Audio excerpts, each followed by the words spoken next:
MP की राजनीति में पिछले साल एक बड़ा बदलाव हुआ। एमपी में विधानसभा चुनाव हुए और इन चुनावों में बीजेपी की बम्पर सीटों से जीत हुई।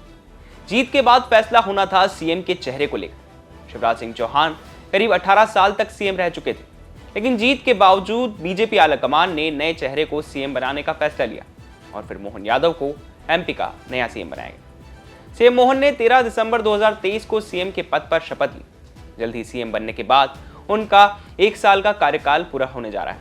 ऐसे में आज की इस रिपोर्ट में हम आपको बताएंगे कि मोहन यादव अपने कार्यकाल के दौरान किन फैसलों से चर्चा का विषय बने रहे। नमस्कार, मैं हूं चिराग ठाकुर और आप देख रहे हैं एमपी तक। सीएम बनते ही मोहन यादव एक्शन मोड में आ गए। पहली कैबिनेट बैठक में सीएम मोहन ने धार्मिक स्थलों पर लाउडस्पीकर और खुले में मांस न बिकने को लेकर निर्णय लिया। इन फैसलों को लेकर लगातार कंट्रोवर्सी भी होती रही। विपक्ष ने भी सरकार के निर्णय को भेदभावपूर्ण बताते हुए घेरने की कोशिश की। इसके अलावा सीएम अपने कार्यकाल के दौरान अपने सख्त रवैये को लेकर भी चर्चा में रहे। उन्होंने कई अधिकारियों और कर्मचारियों पर ठीक से काम न करने के चलते एक्शन लिया। उन्होंने गुना बस हादसे के बाद कलेक्टर और एसपी पर एक्शन लिया था। हरदा ब्लास्ट के बाद भी कलेक्टर और एसपी को हटा दिया गया था। ऐसा ही जब शाजापुर में कलेक्टर ने एक ड्राइवर से औकात पूछ ली तो सीएम ने कलेक्टर पर एक्शन ले लिया। अपने पूरे कार्यकाल में उनका अधिकारियों को लेकर यह सख्त रवैया चर्चा में रहा है। एमपी के विकास को लेकर बात करें तो सीएम मोहन ने एमपी में उद्योगों को लाने के लिए लगातार रीजनल इंडस्ट्री कॉन्क्लेव का आयोजन कराते रहे।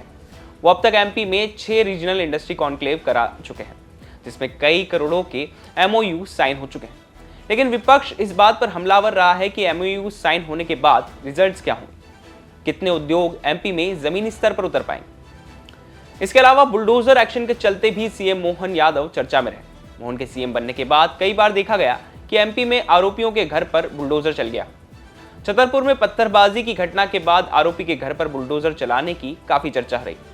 वहीं और भी कई आरोपियों के घर पर बुलडोजर कार्रवाई होती दिखेगी। हालांकि सीएम बुलडोजर एक्शन को लेकर कह चुके हैं कि वो इसके पक्ष में नहीं रहे हैं, लेकिन विपक्ष बुलडोजर एक्शन को लेकर सरकार पर हमेशा हमलावर रहा है। आपको ये भी बता दें कि मोहन के सीएम बनने के बाद विपक्ष लगातार कहता रहा है कि अब एमपी की लाडली बहना योजना बंद हो जाएगी।